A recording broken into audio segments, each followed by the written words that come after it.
À en croire la parabole des ouvriers de la 11e heure, payés comme ceux de la première, Jésus serait partisan des inégalités dans l'entreprise.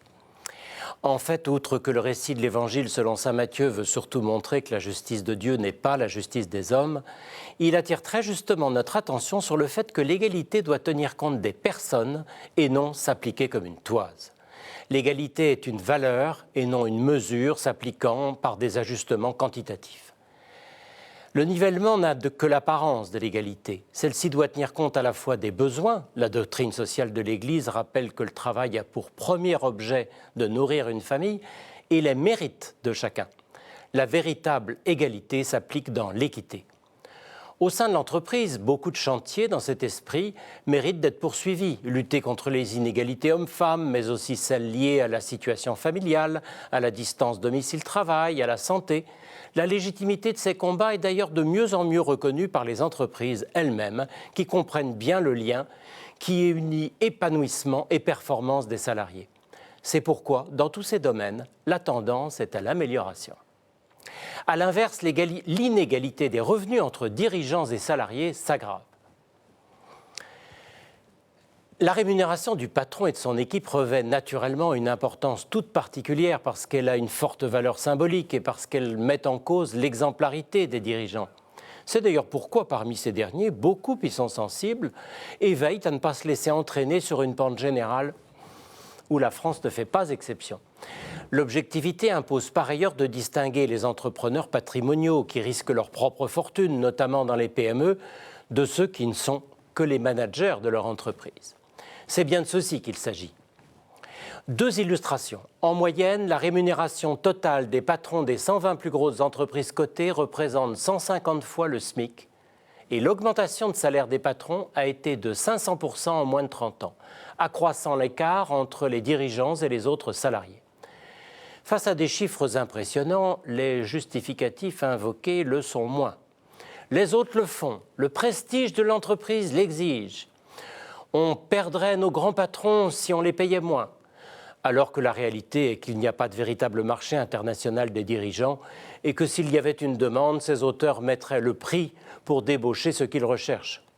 Autre argument invoqué, regardez les salaires des stars du sport ou du showbiz. Cette comparaison est sans objet, car il y a un vrai marché très exigeant des grands sportifs et des artistes, car les carrières des stars sont généralement courtes et qu'en partant, ils n'ont ni stock option, ni parachute doré. Ultime argument entendu, cela n'a pas d'impact financier global sur une grande entreprise.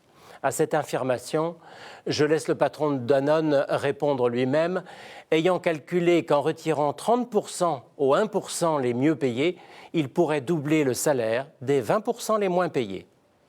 De manière générale, les études montrent que les victimes des excès de rémunération des dirigeants sont les autres salariés, ainsi que l'autofinancement de l'entreprise.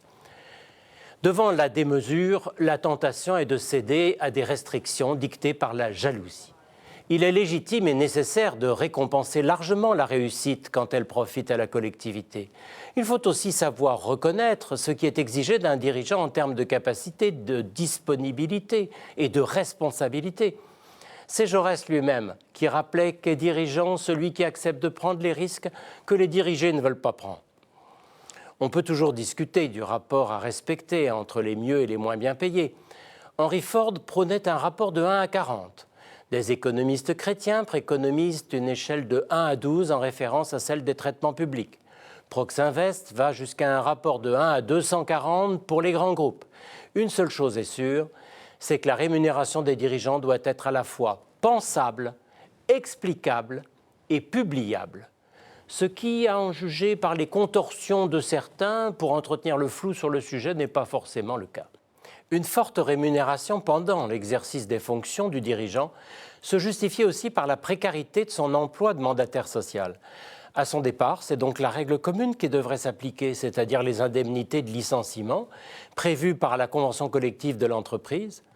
La pratique des parachutes dorés signifie au mieux une dispense de responsabilité, puisqu'on ne risque plus rien, au pire, une prime à l'échec, trop souvent versée au moment même où un plan social met à la rue des salariés victimes de cet échec. La rémunération du dirigeant comprend logiquement une part variable liée à ses objectifs et aux résultats, mais pas forcément en action. Tous ceux qui mélangent les intérêts des dirigeants à ceux des actionnaires, notamment par l'attribution de stock options considérables, éloignent ces dirigeants de leurs équipes. Le mode de rémunération des dirigeants de grandes entreprises a contribué à la fracture qui s'y creuse entre dirigeants et salariés, cadres inclus. C'est pourquoi l'enjeu est loin d'être seulement moral. La crédibilité des dirigeants, mais aussi l'image de l'entreprise en général dans la société en pâtit, alors même que les entreprises ont vocation à être des acteurs de la cohésion sociale. C'est cette fragilisation de la société par la priorité donnée à des intérêts personnels qui justifie une intervention des pouvoirs publics. Il est dès lors difficile aux tenants de l'économie libérale de s'en prendre à la mainmise de l'État sur l'économie.